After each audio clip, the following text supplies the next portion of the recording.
moi spécialement. Alléluia. Alléluia. Je vais danser le bébé ici. Alléluia.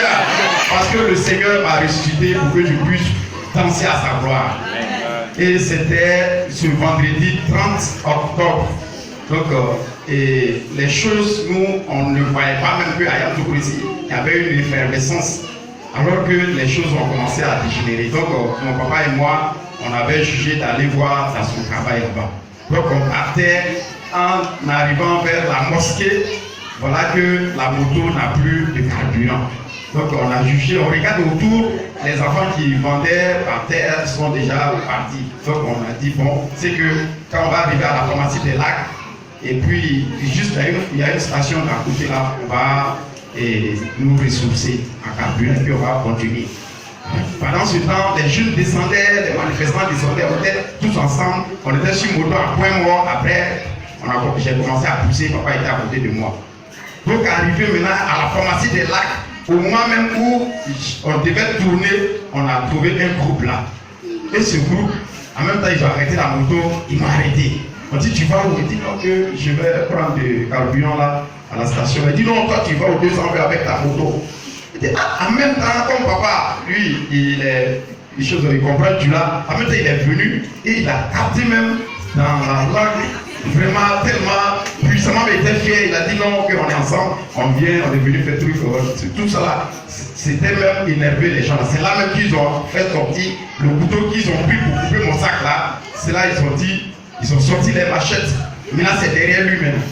Le groupe même qui m'a pris là, il y a un autre groupe qui est sorti maintenant pour comment on appelle ça, pour le poignarder. Et dans sa fuite aussi, il était obligé de se défendre un peu. Et on lui a pris son portable et son argent. Il va aussi prendre la partie de là pour continuer. Et pour moi, le groupe qui était resté avec moi, là, eux voulaient vraiment en découdre avec moi. Parce qu'on dit que je viens du 200 heures, je suis parlé et on doit me tuer à tous les coups. Parce qu'ils ont dit que on va te tuer et puis mettre encore là pour qu'on sache que nous, on ne nous provoque pas. Et il dit, c'est quand ils ont coupé le sac, quand ils ont pris les couteaux, ils ont fait sortir. Il y avait vraiment les gens qui venaient, les manifestants là. C'est là maintenant on les appelait. Voilà un gars du 200 heures. Il dit, on me met ici, on me met ici, on me met ici. Vraiment, il y a un même qui a. C'est tellement, ça laisse à peu près de 15 minutes. Ma vie était en danger. On voulait vraiment. J'étais le premier à être mort dans cette histoire. Il y a un même qui a tapé un poids ici. Il a tapé un poids ici. Et pendant même que j'étais au mur comme ça, même il était un peu tombé. Mais je me suis assis. J'ai dit, Seigneur, moi je ne fais pas politique. Moi-même, je ne suis pas dans cette histoire. On n'est même pas dans les manifestants. Si c'est ta volonté, vraiment, je ne peux pas aller contre. Mais ce n'est pas ta volonté. Vous me sauvez.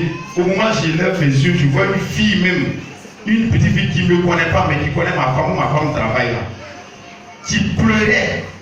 Qui pleurait comme si c'était pourquoi on était en train de tuer. Et puis elle-même, elle s'interposait auprès de ceux qui voulaient, comment on appelle ça, me poignarder.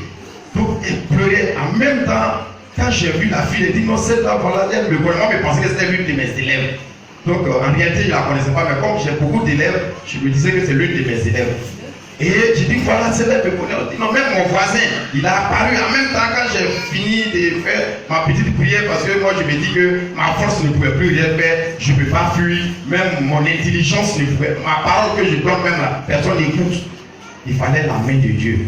Mais j'ai vu que un monsieur, il est vigoureux, il est venu, je ne le connais même pas. Il a poussé les gens et puis il a dit bon, on ne peut pas tâter. Il ne peut pas tâter. C'est en ce moment-là que 3 autres sont venus et 2 avaient une moto, on dit de monter. Mais pour sortir, vraiment, c'est difficile, c'est compliqué. Il fallait que la main de Dieu vraiment fasse un effort pour balayer les gens, pour que je puisse sortir de là.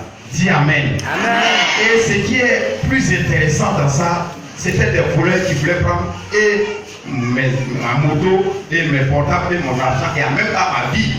Et donc, la moto, quand ils sont venus me déposer, on dit tu as perdu ma moto avec mon sac que j'ai ici. J'ai un sac ici où il y a mes pièces et tout ça là. Donc, ils ont dit ok, on va chercher ta moto. Ils sont partis. Dieu est bon parce que Dieu dit que je vais te réhabiliter, tout ce que tu as perdu, je vais te donner, je vais te restaurer. Ils ont envoyé la moto, ils ont dit tu as perdu quoi, dit portable.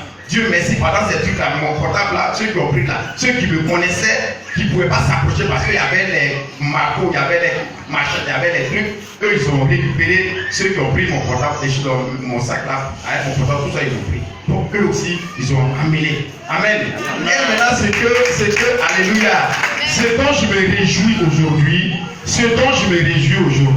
c'est que depuis le mois de mars, j'ai eu un mal de pied qui ne finissait jamais. Et toutefois, je pense que tout le monde, j'ai parlé à tout le monde. C'est moi étant ici, dans ces jours-là, vous voyez, je suis quelque part ici, parce que j'étais. Mais aujourd'hui, je suis en train de parler là. Ces événements font que le mal là a disparu au nom de Dieu. Voilà. Donc, c'est ça qui est très beaucoup. Que le nom de Dieu soit béni. Je vais donner le victoire maintenant. Alléluia. Amen. J'ai aimé le secrétaire énorme. À la même veine, je vais trouver avec mon frère pour dire merci vraiment à votre Dieu. Parce que vraiment, ce n'est pas facile, ce n'est pas évident. Ce jour-là, il a dit comme moi, les Américains ont dit pour le moment, voilà, parce qu'il m'a eu. Voilà, donc, et il m'a appelé, dit qu'il va m'accompagner. C'était le vendredi.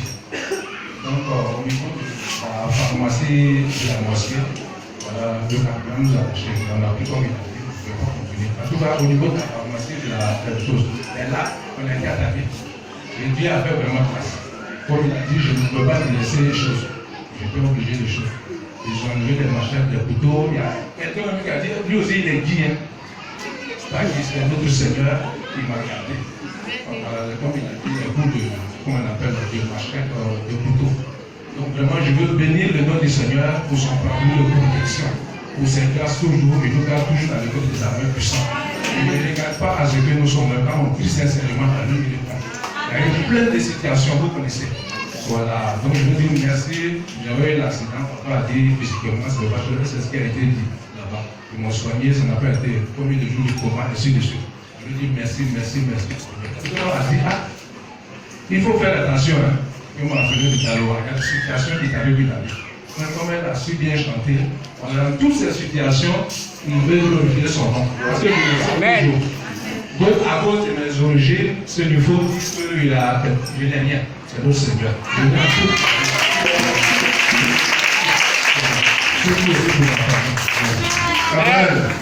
C'est vrai. À cause de vos origines,